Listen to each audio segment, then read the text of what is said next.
ஹல்லேலூயா. கர்த்தருடைய நாமம் மகிமைப்படுவதாக.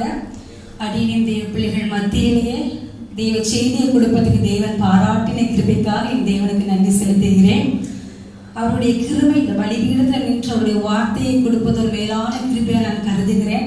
அடிமையாக என்னையும் தேவன் இந்த சபையில ஒரு தூணாய் எடுத்து அவருடைய வார்த்தையை பிரசங்க தேவன் பாராட்டின கிருபைக்கு முதலாவது தேவாதி தேவனுக்கு என் ராஜாதி ராஜனுக்கு நன்றி செலுத்துகிறேன். நமது தேவ வார்த்தையை கேட்பதற்கு முன்பதாக ஒரு நிமிடம் நம் கண்களை மூடி தேவ வார்த்தைக்காக நம்ம ஜெபம் பண்ணலாம். எங்களை அதிகமாய் நேசிக்கிற எங்கள் அன்பின் தகப்பனே, இந்த வேலையில ராஜா உங்க வார்த்தையை கேட்கும்படியாக எங்க சபையார் அனைவரும் இந்த இடத்துல நாங்கள் கூடி இருக்கிறோம். எங்களுடைய மனங்களை ஒருமுகப்படுத்தி எங்களுடைய சிந்தங்கள் சிதறாதபடிக்கு இந்த வார்த்தைகளை கேட்பதனால் எங்களுடைய மனக்கண்களை திறந்தருவதாக. அடியனுடைய மாம்ச கிரியைகள் வெளிப்படாதபடிக்கு ஆவியினாலே அடியனை மறைத்து ராஜா அந்த வார்த்தையை சொல்கிறதுக்கான தகுதியை என் மேலே நீர் வீசும்படியாக ஜெபிக்க உங்க பிரசன்னம் உங்க அசைவாடுதல் அப்பா இந்த நேரத்துல எங்க சபையை நிரப்பட்டும். இடம் முழுவதும் ஆகி உங்க கிரியை மாத்திரம் இருக்கட்டும். பிள்ளைகளை அப்பா பலவீன படுத்துகிற எல்லா வித காரியங்கள் கடித்து ஜெபிக்கிறேன். வார்த்தையின் மூலம் எங்களிடம் பேசும்படியாக ஜெபிக்கிறேன். ஆமென். ஹல்லேலூயா. தேவனுடைய பிள்ளைகளிடம் தேவன் விரும்பும் காரியங்கள் இன்னைக்கு தேவ செய்தினா ஆண்டவர் தேவ பிள்ளைகளாகி இருக்கிற நம்மிடத்துல சில காரியங்களை விரும்புகிறார், சில காரியங்களை வெறுக்கிறார். அவர் வெறுக்கிற காரியங்கள் என்னன்னு கேட்டா நம்ம லிஸ்ட் போட்டுடலாம். தேவனுக்கு எது பிடிக்காது? போய் பேசினா பிடிக்காது, தீய வார்த்தைகள் பிடிக்காது. நமக்கு ஒரு சிலருக்கு நம்ம கேட்டா லிஸ்ட் போடுவோம். தேவனுக்கு இது பிடிக்காது, இது பிடிக்கும். ஆனா தேவனுக்கு பிடிக்காத அவர் வெறுக்கிற காரியம் ஒண்ணு இருக்கு, அதுக்கு மன்னிப்பே கிடையாது. அது என்னன்னு கேட்டா பாவம். ஆனா பாவத்தை மன்னிக்கிறவர் அப்படின்னு நம்ம வாசிக்கிறோம். அது உண்மைதானே? தேவன் நம்ம பாவத்தை மன்னிக்கிற கர்த்தர். ஆனா சில பாவங்களை அவர் மன்னிக்க முடியாது. அது என்ன பாவம்னா துணிகரமான பாவம். என்ன பாவம்? துணிகரம். இப்போ நம்ம ஒரு சின்ன தப்பு செய்யறோம், அதை செய்த உடனே ஏசப்பா நான் தெரியாம செய்துட்டேன், என்ன மன்னிச்சிருங்க நம்ம கேட்கும் போது ஏசப்பா என்ன பண்ணுவாங்க? மன்னிச்சிருவாங்க. என் பிள்ளை ஒரு காரியத்துல தவறா செய்துட்டா, அவன் அறியாம செய்துட்டான்னு தேவன் அதுல மனஸ்தாபப்பட்டு நமக்கு உதவி செய்வார். ஆனா நமக்கு இது பாவம்னு தெரியும், இது பாவம், இது தேவனுக்கு பிடிக்காது.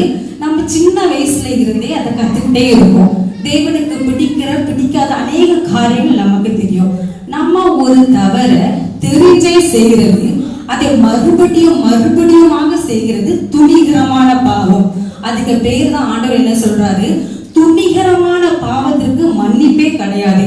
நீங்கள் எடுத்தவர்கள் வாசிக்கலாம். என்னாகமம் 15ஆம் அதிகாரம் 30ஆம் வசனம். என்னாகமம் 15ஆம் அதிகாரம் 30ஆம் வசனம்.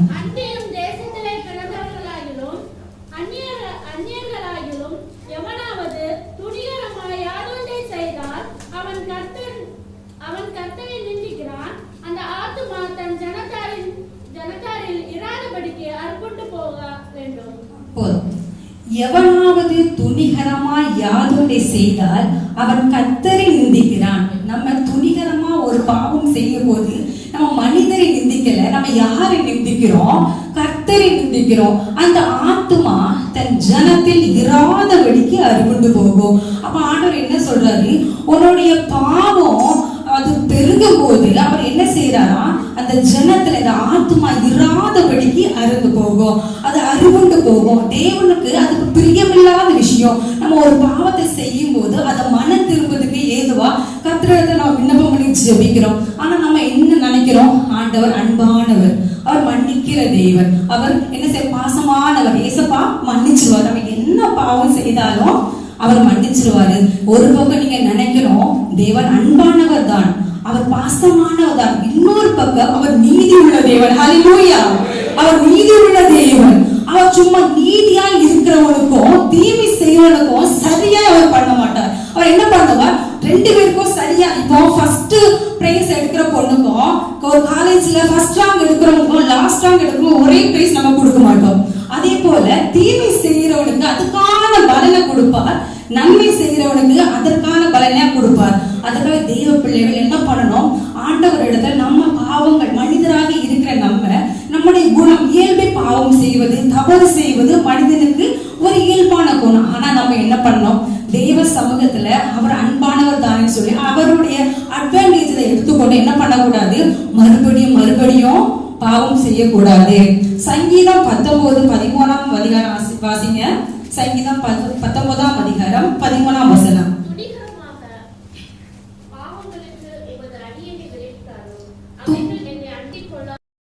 பாவங்களுக்கு உமது அடியேனை விலக்கித்தாரும். ஆண்டவர்கிட்ட சொல்லணும், ஏசப்பா நான் துணிகரமான பாவம் செய்யாதபடிக்கு என்ன நீங்க என்ன பண்ணணும், விலகி காத்துடணும். ஏன்னா துணிகர பாவத்துக்கு மன்னிப்பே கிடையாது. தாவீதை நீங்க எல்லாரும் அறிஞ்சிருக்கீங்க. தாவீது ஆண்டவருக்கு பிரியமான மகன். சிறு வயதுல இருந்தே தேவன் அவனை அறிகிறார். பலவித சோதனையில தேவன் அவனை தூக்கி எடுத்தார். அவர் சிறு வயது ஆடு மேய்த்தவனை அரசனாய் மாற்றினார். தெரியும் தானே எல்லாருக்கு? ஹல்லேலூயா. அவர் ஆடு மேய்த்தவனை அரசனாய் மாற்றினார், அவனுக்கு அதிகாரியாய் வைத்தார். ஆனால் அந்த தாவீது என்ன பண்ணா, பத்சபாவிடம் போய் என்ன பண்ணா, பாவம் செய்து அதன் மூலம் குழந்தை பிறந்தது அவனுக்கு. தேவ சமூகத்துல தேவனுடைய ஊழியக்காரன், தேவனுக்கு பிரியமா இருந்து தேவ பிள்ளைதான். அவர் அந்நிய தேவனை வணங்கவில்லை, தேவனை வணங்குகிற பிள்ளைதான். ஆனா தேவன் யார் என்பதை தெரியும், அவருக்கு பிடிக்காது எது என்பது தெரியும். தெரியும் அவன் பாவம் செய்தான். அதன் நிமித்தம் ஒரு குழந்தை பிறந்தது. ஏசாயா தீர்க்கதரிசி என்ன சொல்றாரு, நீ பாவத்தின் நிமித்தம் இந்த குழந்தை உனக்கு பிறந்தனால இந்த குழந்தை என்ன பண்ணிரும், செத்து போயிடும். அவன் அழுறான், மன்றாடுறான், உபவாசம் பண்றான். ஏசப்பா நீங்க எப்படியாவது இந்த குழந்தையை காப்பாத்திருங்க. ஆனா ஏசப்பா என்ன பண்றாரு, அந்த குழந்தை இறந்துட்டு. ஏன்னா பாவத்தும் நிமித்தம் பிறந்த குழந்தை. தேவன் துணிகரமான பாவத்திற்கு ஒரு நாள் என்ன பண்ண மாட்டாரு, அவர் சப்போர்ட் பண்ணவே மாட்டார். ஒரு முறை தப்பு பண்ணா மன்னிச்சிருவார். நீ மறுபடியும் செய்கிற தவறுக்கு மன்னிப்பே கிடையாது. ஹல்லேலூயா.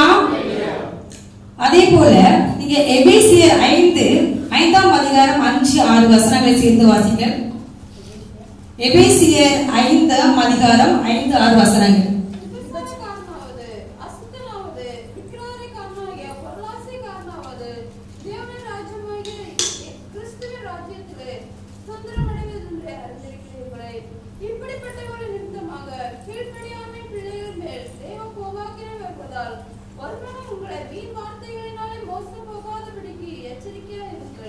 ஹல்லேலூயா.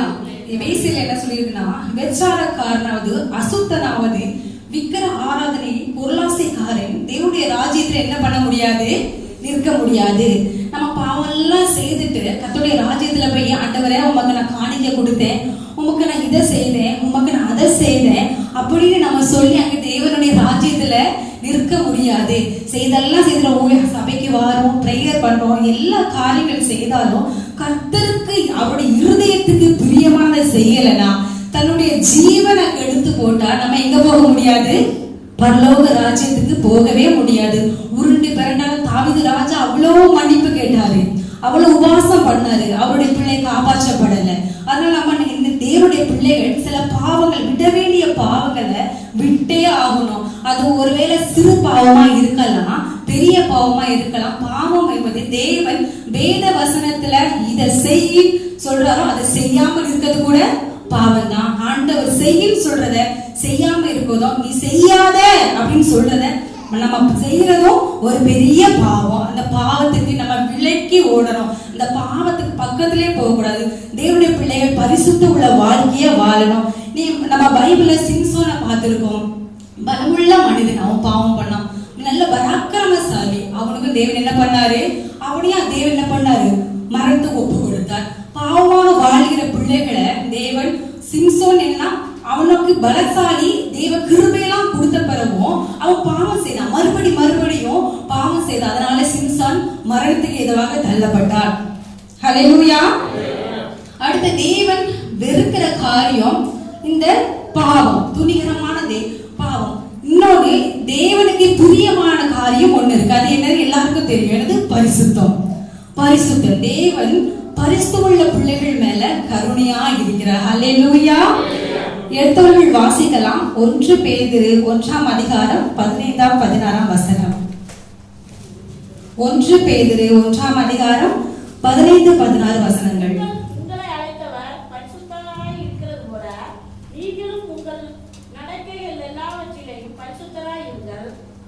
பரிசுத்தர், ஆகையால் நீங்களும் பரிசுத்தராய் இருங்கள் என்று எழுதியிருக்கிறதே. ஆமென். உங்களை அழைத்தவர் பரிசுத்தராய் இருக்கிறது போல நீங்களும் உங்கள் நடக்கை எல்லாவற்றிலும் பரிசுத்தராய் இருங்கள். அல்ல என்ன சொல்லியிருக்கு பாருங்க, உங்கள் நடக்கை எல்லாவற்றிலும் பரிசுத்தராய் இருங்கள், நான் பரிசுத்தர் ஆகையால் நீ. நம்முடைய ஆராதிக்கிற தேவன் எப்படிப்பட்ட தேவன்? அவர் பரிசுத்த உள்ள தேவன். அவருடைய பிள்ளைகளாக இருக்கிற நாமும் எப்படி இருக்க வேண்டும் என்று அவர் விரும்புகிறார்? பரிசுத்தமா வாழணும். அவர் இந்த உலகத்தில் நம்மளை படைத்து அவர் அழகு பார்த்து கொண்டே இருக்கிறார். இந்த காலத்துல நமக்கு தேவையான எல்லாவற்றையும் செய்து கொண்டே இருக்கிறார். நமக்கு நல்ல வாழ்க்கை, நல்ல வேலை எல்லாவற்றையும் தந்திருக்கிறார். ஆனா பரிசுத்தமா வாழ்றதுக்கு நமக்கு ரொம்ப கஷ்டமா இருக்கு. சில நேரங்கள்ல அவருடைய நாமத்தை, அவர் செய்த தியாகத்தை நினைக்கும் போது இதெல்லாம் லேசான காரியம். ஆனா நம்ம மாம்சத்திற்கு நம்ம இடம் கொடுத்து என்ன பண்றோம்? அந்த மாம்சத்துக்குரிய காரியங்கள், இந்த உலகத்துக்குரிய காரியங்களுக்கே நம்ம போய் கொண்டிருக்கிறோம். வாலிபன் என்ன பண்றாங்க காலங்கள, வாலிப பிள்ளைங்கள ஒரு செல்போன் இருக்கு, அது அவங்கள முழுவதும் அடிமைப்படுத்திருக்க. வாலிப பிள்ளைங்களுக்கு மட்டும் நான் சொல்ல மாட்டேன், எல்லாருக்கும் தான், எனக்கும் சேர்த்த எல்லார் கையிலும் மொபைல் பண்றது. பவுல் என்ன சொல்றாரு? எல்லாவற்றையும் என்ன பண்ணதுக்கு நமக்கு யூஸ் பண்ண அதிகாரம், அடிமைப்படக்கூடாது. தேவன் ஒரு சில விஷயங்கள் நமக்கு தந்திருக்கிறார். என்ன பண்ண, Facebook இருக்கு, தேவனுடைய வசனங்களை போடலாம், எல்லாவற்றுக்கும் நம்ம பயன்படுத்துறதுக்கு தேவன் நமக்கு தந்திருக்கிறார். ஆனா யாதொன்றுக்கும் என்ன பண்ணக்கூடாது? அடிமைப்படக்கூடாது. அந்த அடிமைத்தனத்தை நம்மள்ட்ட வந்து எடுத்து போடணும். அதுக்கு நமக்கு யாரு தேவைன்னா பரிசுத்த ஆவியானவர். அந்த பரிசுத்த ஆவியானவர் எங்கே உண்டோ அங்கே விடுதலை உண்டு. ஆமென். பரிசுத்த ஆவியானவர் உங்களிடத்தில் வரும்போது நீங்கள் பலன் அடைவீர்கள். அந்த பரிசுத்த ஆவியானவருக்கு வெளிச்சமான தேவன் வரும்போது உங்க வாழ்க்கையில் இருக்கிற இருள், பாவமான இருள் விலகி போகும். இந்த இடத்துல லைட் போட்ட உடனே வெளிச்சம், இந்த இடத்துல இருள் போயிடும். நம்ம லைட் போட்டா என்ன ஆகிடும்? வெளிச்சம். லைட் போட்டா இருள் போயிடும். தேவன் வெளிச்சமாய் இருக்கிறார். பாவமாகி இருள் நமக்குள்ள இருக்கும்போது பரிசுத்த ஆவியானோட வெளிச்சம் நம்ம கிட்ட வந்துச்சுன்னா வாழ்க்கை எப்படி மாறிடும்? பிரகாசமா, வெளிச்சமா மாறிடும். தேவனுடைய பிள்ளைகள் அப்படியே காரியங்கள்ல நம்ம இருதயத்தை இந்த காலங்கள்ல திருப்பணும். ஆனா சில நேரங்கள்ல நம்ம பாவம் செய்து செய்து செய்து அந்த பாவம் நம்மளை அடிமை ஆக்கிரும். பாவம் என்பது ஒரு நுகத்தடி. நுகத்தடினா நீங்க கேள்விப்பட்டிருப்பீங்க, ஒரு சிலருக்கு தெரியாது. கிராமப்புறங்கள்ல நுகன்னு சொல்றது, நம்ம வயல்வெளிகள்ல நம்ம மாடுகள் மேய்க்கும் போது 2 மாடையும் கெட்டி வச்சிருப்பாங்க. அந்த முதுகுல ஒரு கம்பு போட்டு அந்த மாடு வந்து அங்கேயும் போகக்கூடாது இங்கேயும் போகக்கூடாதுன்னு ஒரு கம்பு மாதிரி இருக்கும். அதுக்குதான் நம்ம பழைய முதியவர்கள் சொல்லுவாங்க நோக்கோன்னு சொல்லுவாங்க. அதுக்கு பேரு தான் நுகம். அந்த நுகம் அந்த மாட்டை கண்ட்ரோல் பண்ணும். அது அங்கேயும் போக விடாது இங்கேயும் போக விடாது. அந்த நுகம் அப்படியே அது நடத்துற பாதைக்கு அந்த 2 மாடும் ஒரே மாதிரி போகும். அதே மாதிரிதான் பிசாசான் என்ன செய்கிறான்? சில நுகத்தடிகளை நம்ம மேல போடுறான். நம்ம நுகத்தடிகளை போடும்போது நம்மளால் நினைப்போம், இந்த பாவத்துல இருந்து வெளியே வரணும், இது வேண்டாம்பா, நான் உதறேன். ஆனா சில நேரங்கள் அந்த பாவத்தை விட முடியாது. ஏன்னா நம்ம திரும்ப திரும்ப ஒரு பாவம் செய்யறதுனால அது நமக்கு நுகத்தடியா மாறிடும். நுகத்தடியா மாறும்போது மனுஷன் நம்மளால என்ன பண்ண முடியாது? நம்மளாவே அந்த நுகத்தடிய எடுத்து போட முடியாது. அதுக்குதான் நமக்கு யாரு தேவை? பரிசுத்த ஆவியானவர் தேவை. ஹல்லேலூயா. பரிசுத்த ஆவியானவர் அதற்கு நமக்கு தேவை. 2 கொரிந்தியர் 3ஆம் அதிகாரம் 17ஆம் வசனம் வாசிக்கலாம்.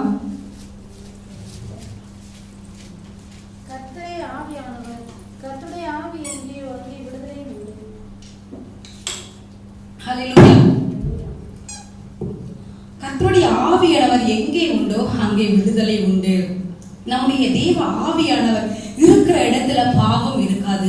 அவர் இருக்கிற இடத்துல பரிசுத்தம். அவர் பரிசுத்த ஆவியின் அக்கினியால் இறங்கும் போது பாவ கரைகள் முற்றிலும் நீங்கும். ஹல்லேலூயா. அந்த அபிஷேகம் முகங்களை உரிக்கும். அந்த பாவங்களை அபிஷேகத்தால மட்டும்தான் கழுவ முடியும். ஆவியான தேவன் நமக்குள்ள வந்தா பாவமே இருக்காது. இந்த நாட்கள்ல ஒரு தீர்மானம் எடுக்கணும். நம்ம தேவ பிள்ளைகளால் வாழ்ந்து கொண்டிருக்கிற நாட்கள்ல உலக மனிதர்களுக்கும் தேவனை ஆராதிக்கிற ஜனங்களுக்கும் ஒரு வித்தியாசம் இருக்கணும். ஹல்லேலூயா. நம்ம நினைக்கிறோம் விக்கிர ஆராதனை, நம்ம ஃப்ரெண்ட்ஸ் எல்லாம் சில கோயிலுக்கு வாங்கடான்னு கூப்பிடுவாங்க. இல்லைன்னா நம்ம விருப்பப்பட்ட ஊர்ல இருக்கும் போது ஒரு திருவிழாக்கு நம்ம போயிடும். ஆனா அது தேவன் அருவருக்கிறார். ஹல்லேலூயா. விக்கிர ஆராதனை கர்த்தருக்கு பிரியம் இல்லாத காரியம். அந்த காரியத்துல நம்ம ஜஸ்டிஃபை பண்ணவே கூடாது. இல்ல என் ஃப்ரெண்டுக்காக நான் போயிட்டு வந்துருந்தேன், இல்ல என்னுடைய சொந்தக்காரங்களுக்காக போயிட்டு வந்துடுறேன். தேவனுக்காக ஒரு வைராக்கியமா இருக்கணும். ஹல்லேலூயா. தேவனுடைய பிள்ளைகள் தேவனுக்காக வைராக்கியமாக இருந்தா தேவன் உங்களுக்காக வைராக்கியமாக, எனக்காக வைராக்கியமாக இருப்பார். அவருடைய பிள்ளைகள் எதற்காக எதையும் நீங்க என்ன பண்ணணும், ஜஸ்டிஃபை பண்ணக்கூடாது. தேவனுக்காக வைராக்கியமாக இருக்கணும். பரிசுத்த ஆவியானவர் மேன்மைப்படுத்துற அந்த உலக மனிதர்களையோ உங்களுடைய நண்பர்களையும் நீங்க என்ன பண்ணக்கூடாது, சந்தோஷப்படுத்துறதுக்கு ஆவியானவரை துக்கப்படுத்தக்கூடாது. நம்ம உலக மனிதர்களை சந்தோஷப்படுத்தினா ஆவியானவரை என்ன பண்ணிடுவோம், துக்கப்படுத்திடுவோம். நம்ம உருவாக்கின தேவனை ஒரு நாள் நம்ம என்ன பண்ணக்கூடாது, துக்கப்படுத்தக்கூடாது. ஏசாயா 10ஆம் அதிகாரம் 27ஆம் வசனம் வாசிக்கலாம். ஏசாயா 10:27 அந்நாளில் உன் தோளில் நின்று அவன் சுமையும் உன் கழுத்தில் நின்று அவன் நுகமும் நீக்கப்படும், அபிஷேகத்தின் நுகம் முறிந்து போகும். அந்நாளிலே உன் தோளில் நின்று அவன் சுமையும் உன் கழுத்தில் நின்று அவன் நுகமும் நீக்கப்படும். இதுல அவன் நுகமும் போட்டிருக்கு. அந்த அவன் யார்? அந்த அவன் சாத்தான். அந்த சாத்தான் தான் அந்த நுகத்தை வைக்கிறான்.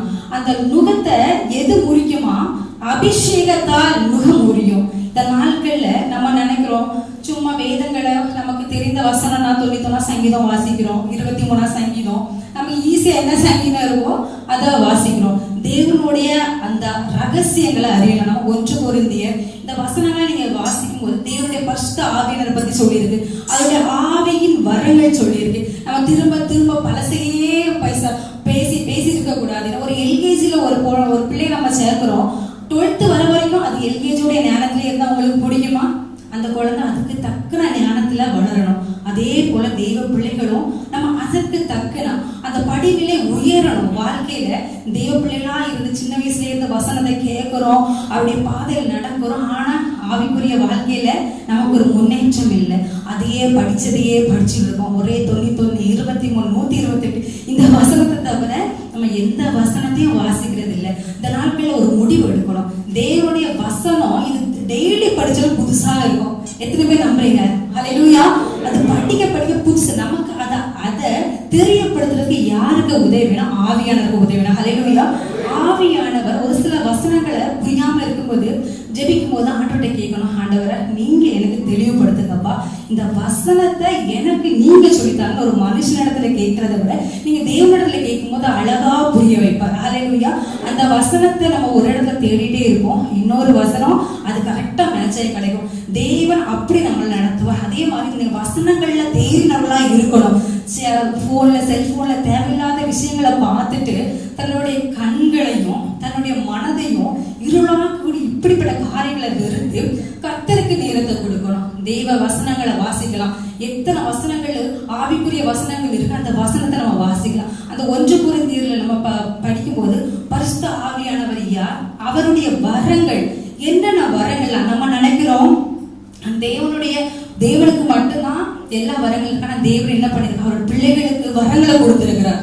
பிசாசை துரத்துறதுக்கான வரங்களும் கொடுத்திருக்கிறார். நோய்களை குணமாக்குறதுக்கு வரங்களை கொடுத்திருக்கிறார். பற்பல பாசைகளை பேசுறதுக்கான வரத்தை கொடுத்திருக்கிறார். அந்த பாசைகளை பிரித்ததுக்கான ஞானத்தை கொடுத்திருக்கிறார். அந்த வசனங்களை தேடி படிக்கணும். படிச்சதே படிக்க தேவனோட புது புது அர்த்தங்களை அந்த வசனத்தின் ஆழங்களை ஆராயும் போது நம்ம ஆண்டவர்களை கட்டப்படுவோம். அப்பொழுது பரிசுத்த ஆவியானவர்களை நிரப்பப்படும் போது இந்த பாவ இருளுக்குள்ள போக முடியாது. நீங்க இந்த வேதமத்துல யோசேப்பை பத்தி பார்க்கலாம். யோசேப்பு என்ன பண்றான்னா, அவன் ஆண்டவருக்கு ஒரு நல்ல ஒரு மகனா இருந்தான். அவன் அந்த போத்திபார் மனைவி என்னதான் சூழ்ச்சி பண்ணினாலும் அவன் தன்னை ஒப்பு கொடுக்கல. ஒரு பரிசுத்த வாழ்க்கையை வாழ்ந்தான். யோசேப்பு அவன் ஒரு காரிய சித்தி உள்ளவனா இருந்தான், ஒரு உண்மை உள்ள மகனா இருந்தான். அவனுக்கு சந்தர்ப்பம் வந்துச்சு, அன்னைக்கு பாவம் செய்கிற அநேக சூழல்கள் வந்துச்சு. ஆனா அவன் இந்த பாவத்துக்கு விலகி ஓடினான். அவன் தீமோத்தேயுல சொல்லியிருக்க, அவன் பாவத்துக்கு விலகி ஓடினானா, பரிசுத்தத்தை தொடர்ந்து பிடித்து கொண்டான். அவனுக்கு இருந்த அதிகாரத்துக்கும் அவன் என்ன பண்ணலாம், அவன் அந்த பாவத்துக்கு உள்ளா இருந்தா அவனுக்கு அநேக காரியங்கள் நன்மை நடந்திருக்கும். ஆனா அவன் என்ன பண்ணான், அவன் தேவனுக்கு விரோதமாக நான் பாவம் செய்வது எப்படி, மனுஷனுக்கு முன்பாக அல்ல, ராஜாவுக்கு முன்பாக இல்ல, யாருக்கு முன்பாக, என் தேவனுக்கு முன்பாக. கண்கள் எல்லாருக்கும் முன்பாக மறைக்கப்பட்டால, ஆவியானவருக்கு முன்பாக, தேவனுக்கு முன்பாக யாராலும் என்ன பண்ண முடியாது, மறைக்க முடியாது. நம்முடைய அந்தரங்க பாவங்கள் எல்லாம் வெளியரங்கமாக்கணும். ஹல்லேலூயா. நம்ம நினைக்கிறோம் நம்ம செய்யற காரியங்கள் உலக மனிதர்களுக்கு தெரியாது, நண்பர்களுக்கு தெரியாது, பெற்றோருக்கு தெரியாது என்று நினைக்கலாம். ஆனா அதை எல்லாம் யாரு பார்த்துட்டு இருக்கா, யாரு பார்த்துருக்கா, தேவன் பார்த்து கொண்டே இருக்கிறார். அவர் பார்த்து கொண்டு அதற்கான காரியத்துல நமக்கு என்ன பண்ணுவார்? பதில் செய்வார். துணிகரமான பாவங்களை நம்ம வெறுக்கணும். எல்லா காரியங்களும் வெறுத்து தேவ சமூகத்துல உண்மை உள்ள பிள்ளைகளா இருக்கும். காலேஜ் படிக்கிற இடத்துல உண்மை உள்ள பிள்ளைகளா இருக்கிறோம். ஆபீஸ்ல உண்மை உள்ள பிள்ளைகளா இருக்கிறோம். செய்கிற தொழில உண்மை உள்ள பிள்ளைகளா இருக்கும். எந்த திசையில இருந்து பாவங்கள் வந்தாலும் எல்லா பாவத்தையும் குத்தரி தள்ளிவிட்டு தேவனுக்கு நேராக நம்ம என்ன பண்ணணும்? பரிசுத்த பண்ணிக்கணும். அந்த நாட்களை பரிசுத்த ஆவியானவர் நம்ம சொல்றோம். சில நேரங்களை பரிசுத்த ஆவியானவர் பத்தி பேசினா யாருக்குமே பிடிக்காது. ஆனா வேதத்துல பரிசுத்த ஆவியானவர் பத்தி சொல்லிருக்காங்க. வேதத்துல சொல்ற எல்லா வசனம் உண்மை தானே. அப்ப இந்த பரிசுத்த ஆவியானவரை நம்ம நம்பணும். அவர் செய்கிற அதிசயங்கள் நம்பணும். அவருடைய எல்லா காரியங்கள் நம்பணும். அபிஷேகம் நான் என்னன்னு கத்துக்கணும். நம்ம இதுக்காக வேற சபைக்கு ஓட போறது இல்லை. நம்ம சபை ஆண்டவர் தன சபையில இருந்தோம். அவரை ஆராதிச்சு அதுக்குரிய காரியங்களை நம்ம என்ன பண்ணணும்? தேவன்கிட்ட கேட்டு பெற்றுக்கொள்ளணும். ஆவிக்குரிய காரியங்களை தேவ பிள்ளைகள் வளரணும். ஒவ்வொரு விஷயத்துல தேவ பிள்ளைகள் அவருடைய வார்த்தையை கேட்டு படிப்படியா ஒவ்வொரு நிலைமையும் தேவன் அதுதான் ஆசைப்படுகிறார். அவர் விரும்புகிற காரியம் ஒரு பரிசுத்த வாழ்க்கை. ஹல்லேலூயா. பரிசுத்தமாய் வாழ வேண்டும் என்பதே தேவன் விரும்புகிறார். ஒருவேளை அந்த பரிசுத்த ஆவி நான் பெறல, அது எப்படியும் தெரியாம இருந்துச்சுன்னா நீங்க தேவனிடத்துல ஜெபிக்கலாம். அவர் மாம்சமான யாவர் மேலும் தன் ஆவியை ஊற்றுகிறார். ஹல்லேலூயா. அவர் ஊழியக்கார பிள்ளைகளுக்கும் ஊழியர்களுக்கும் மாத்திரம் அல்ல, மாம்சமான யாவர் மேலும் அவர் ஆவியை ஊற்றுகிறவர். நீங்க ஜெபிக்கும் போது முழங்கால் படியிட்டு தேவ சமூகத்துல கத்தரை ஜெபிக்கும் போது தேவன் உங்களுக்கு ஆவியை ஊற்றுகிறவராக இருக்கிறார். ஹல்லேலூயா. அவர் உங்களுக்கு அற்புதத்தை செய்கிற தேவன். நம்முடைய பாவ நுகங்களை முறிக்கிற தேவன். நம்முடைய வியாதிகளை மாற்றுகிறவர். அந்த அபிஷேகம் நமக்குள்ள இருந்துச்சுன்னா, அந்த ஆவியானவர் நமக்குள்ள இருந்துச்சு, அந்த உலகத்தை கலக்குகிற பிள்ளைகளா நாம் மாறுவோம். ஹல்லேலூயா. அதற்காக நம்ம பிரயாசப்படணும். அந்த நாட்கள்ல நம்ம உதாசீனமா நிர்விசாரமா இருக்கக்கூடாது. தேவனுடைய காரியங்களை விட்ட வேண்டிய பாவங்களை விட்டே ஆகணும். இனி காலம் செல்லாது. என் தேவன் மன்னிப்பார், அதுக்கு இடமே இல்லை. உங்களை மன்னிச்சதெல்லாம் நம்மளை மன்னிச்சது போதும். இனி தேவனிடத்துல நம்ம கேட்கக்கூடிய காரியம் துணிகரமான பாவங்களுக்கு எங்களை விலக்கி நீங்க காத்துக் கொள்ளுங்க ராஜா. நாங்க ஒரு நாளும் துணிகரமான பாவங்கள் செய்யாதபடிக்கு எங்களை விலகி நீங்க பாதுகாத்துக்கொள்ள தேவன் சமூகத்துல நம்ம கேட்கணும். நம்ம நினைக்கிறோம் நம்ம மதுபானம் அருந்துறோம், அது பாவம் இல்லையா? கண்டிப்பா பாவம். வேற வசனம் சொல்லியிருக்கா மதுபானம் அருந்த கூட சொல்லியிருக்கா. அதான் எடுத்தவர்கள் வாசிங்க. எபேசியர் ஆதியாகமம் 9ஆம் அதிகாரம் 21ஆம் வசனம் வாசிங்க. ஆதியாகமம் 9ஆம் அதிகாரம் 21ஆம் வசனம்.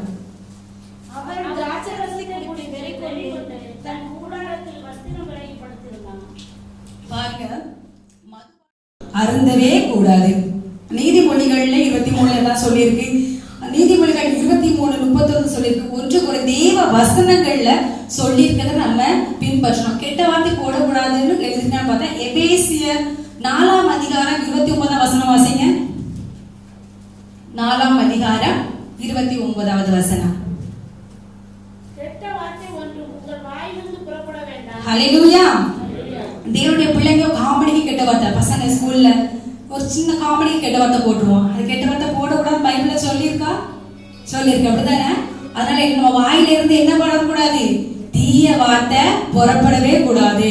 வாயில இருந்து வருகிற வார்த்தை தேவன் அருவருக்கிறார். அந்த வாயில என்ன வார்த்தை வரணும்? பரிசுத்தம் உள்ள வார்த்தை வரணும். தெய்வ பிள்ளைங்க நீங்க ஒரு மக்கள் இடத்துல பேசும்போது உங்க வாயிலிருந்து வருகிற வார்த்தை மற்றவங்க இருதயத்தை ஆற்றுகிற வார்த்தையா இருக்கணும், காயப்படுத்துற வார்த்தையா இருக்கக்கூடாது. அவங்க சொல்லணும், எப்ப எங்க கிறிஸ்தவர்கள் இவங்க கிட்ட 5 நிமிஷம் பேசினா எனக்கு ஆறுதலா இருக்கு, இவங்க பேசுற வார்த்தை எனக்கு ரொம்ப பிரோஜனமா இருக்கு. அப்படி ஒரு சாட்சி உள்ள வாழ்க்கையை நீங்க வாழ முடியும். நீங்க பேசுறது, நீங்க கிறிஸ்தவர்கள் பேசுற வார்த்தை 4 வார்த்தையில 3 வார்த்தை கெட்ட வார்த்தை போட்டா அவனுக்கு சாட்சியுள்ள வாழ்க்கைய நம்ம கெடுத்துருந்தோம். சாட்சியுள்ள வாழ்க்கைய கெடுத்துருந்தோம். அதுதான் அந்த அவங்களுக்கு எப்படி இருக்காது, நம்ம மேல ஒரு நம்பிக்கை வராது. அவங்க அந்த ஆத்மா எப்படி ரட்சிக்கப்படும்? நம்ம வாழ்க்கை, நம்ம சாட்சி உள்ள வாழ்க்கை வாழ்ந்தாதான் நம்மளை பார்த்து நண்பர்கள் திருந்துவாங்க, நம்ம பக்கத்து வீட்டுக்காரங்க திருந்துவாங்க. நம்ம தீய வழியில சென்று மற்ற நண்பர்களை கெடுக்கிறோம். அப்படி இருக்கக்கூடாது. நம்ம ஆண்டவர் பாதைக்கு, அவருடைய பார்வைக்கு உகந்ததை செய்யணும். அதான் கெட்ட வார்த்தை பேசக்கூடாது. எபேசி அதே இது 4:22 திருடக்கூடாதுன்னு சொல்லியிருக்கு. அதுல கசப்பு, கோபம், மூர்க்கம், துன்மார்க்கம், இதமான எந்த ஒரு பாவ கிரியைகளும் நமக்கு இருதயத்துல வரவே கூடாது. ஹல்லேலூயா. சும்மா நடுவோம். நம்ம நினைக்கிறோம் கொலை செய்தாதான் பாவம், பெரிய பெரிய காரியங்கள் தான் பாவம் நினைக்கிறோம். எல்லா துணிகரமா நம்ம மறுபடி செய்கிற எல்லாமே என்னதான் பாவம் தான். அந்த பாவத்திற்கு மன்னிப்பு கிடையாது. அந்த நுகங்களை முறிக்கிறதுக்கு, அந்த பாவத்தின் நுகங்களை முறிக்கிறதுக்கு தான் நமக்கு யாரு தேவை? பரிசுத்த ஆவியானவர். அந்த பரிசுத்த ஆவியானவரை நம்ம பெற்றுக்கொள்ளும் போது உலகத்தை கலக்குகிறோம், நம்ம மாறுவோம். அதற்காக பிரயாசப்படணும். நம்ம தெய்வ பிள்ளைகளா இருக்கிறோம். நம்ம எத்தனை பேர் இந்த 24 ஹவர்ஸ்ல 1 hour நம்ம தேவனுக்கு கொடுப்போம்? யாராவது 1 hour நீங்க ப்ரேயர் பண்றீங்களா?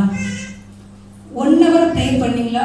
ஆண்டவர் பாப்பாரு, நான் உனக்கு இவ்வளவு நாள் தாரேன், ஒரு நாள் ஃபுல்லா இருக்கு, 24 hours இருக்கு, நீ 1 மணிக்கூர் கூட எனக்காக நீ நேரத்தை கொடுக்கலன்னா என்ன கிறிஸ்தவ வாழ்க்கை?